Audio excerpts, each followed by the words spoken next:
안양제일교회의 요기요큐의 정광호 전도사입니다. 오늘 우리가 함께 묵상할 본문 말씀은 마태복음 22장 1절에서 14절까지의 말씀인데요.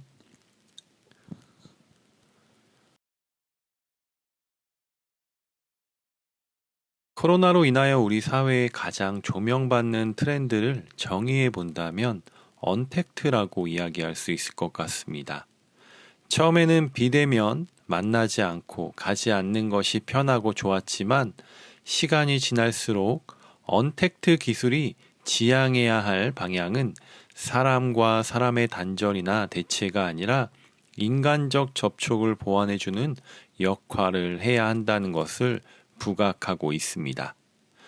역설적으로 휴먼 터치의 필요성이 커지고 있다는 것입니다.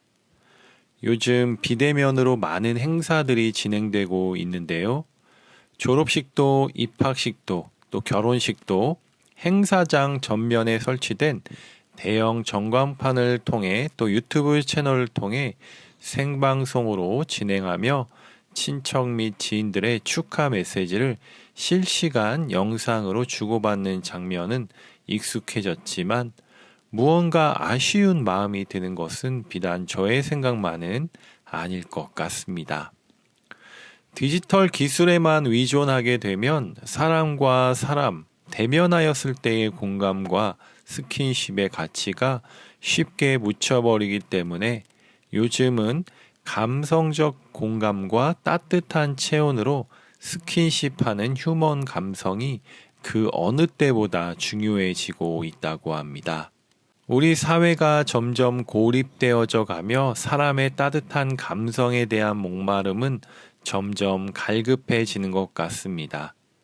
그래서 요즘 미국의 대기업에서는 AI, 인공지능이 따라오지 못하는 인간의 감정을 공감해주고 사람의 마음을 세밀하게 헤아려주는 맞춤형 감정 코칭 마케팅을 시도하고 있다고 합니다. 오늘 말씀을 보면 어떤 한 나라의 왕이 자기 아들의 혼인잔치에 많은 사람들을 초대합니다. 초대받은 귀한 사람들과 즐거운 교제와 풍성한 나눔을 누리기를 기대했지만 사람들은 초청을 거절했습니다. 보통 초청을 하면 당연히 가는 것이 마땅하지만 이들은 큰 잔치를 베푸는 왕의 아들의 결혼식에 참여하기를 거절했을까? 이유를 살펴보니 왕의 혼인잔치에 참여하는 것보다 자기 개인 사업이 또 먹고 살아야 할 일이 더 시급했기 때문이었음을 보게 됩니다. 심지어 어떤 사람들은 왕이 보내어 좋은 소식을 들고 멀리까지 나아온 종들을 모욕하고 죽이기까지 했습니다. 왕의 권위를 능멸하고 반역하는 태도에 왕은 분노했습니다. 7절을 보면 임금이 노하여 군대를 보내어 그 살인자들을 진멸하고 동네를 불사릅니다.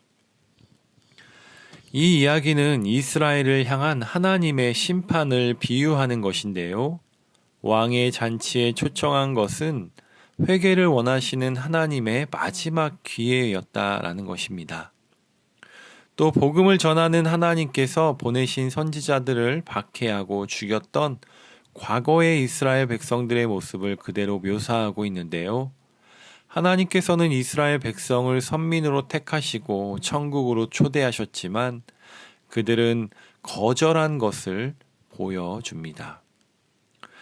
우리를 하나님 나라의 잔치에 초대하신 하나님께서도 우리가 멸망하지 않고 회개를 통해 천국 잔치에 참여하기를 원하신다는 것을 말씀을 통해 깨닫게 됩니다. 비대면 시대 가운데 우리는 어느 장소에서든지 예배도 말씀도 큐티도 할 수 있게 되었습니다. 내가 할 일이 너무 많아서 먹고 살 일이 급해서 편안함에 익숙해져 하나님의 부르심에 거절하고 거부하는 일은 없어야 하겠지요. 그래서 왕은 사람들이 많이 지나다는 거리에 나가 길에서 만나는 사람들, 그들이 선한 사람이든 악한 사람이든 눈에 띄는 모든 사람들을 결혼식에 초대하라고 명령합니다. 그 결과 결혼식장에는 사람들이 와서 가득 차게 됩니다. 종들이 나가서 데리고 온 사람들은 이방인들이었습니다. 유대인이든 헬라인이든 이방인이든 그들의 어떤 출신과 성분으로 구원받는 것이 아니라 우리는 하나님을 믿는 믿음으로 구원을 받게 된 것을 말씀을 통해 깨닫게 됩니다. 그런데 왕은 한 사람을 주목하게 되는데요.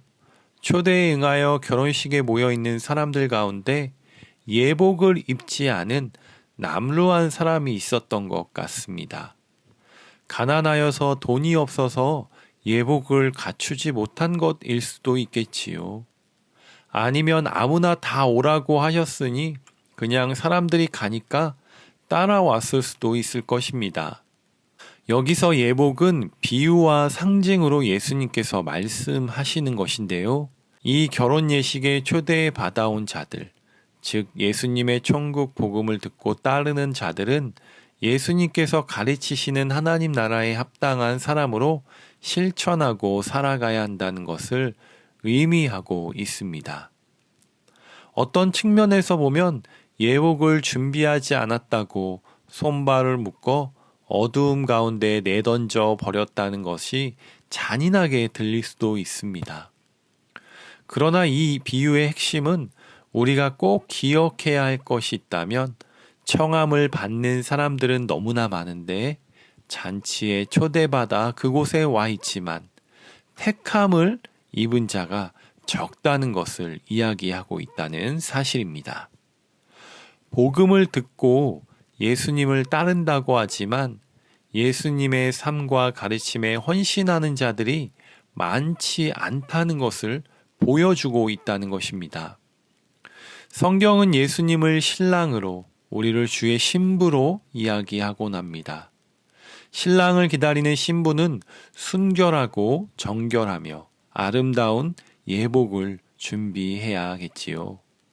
아름답고 거룩한 예복은 우리의 삶의 자리에서 구별된 모습으로 하나님 보시기에 합당한 삶을 살아가는 것입니다.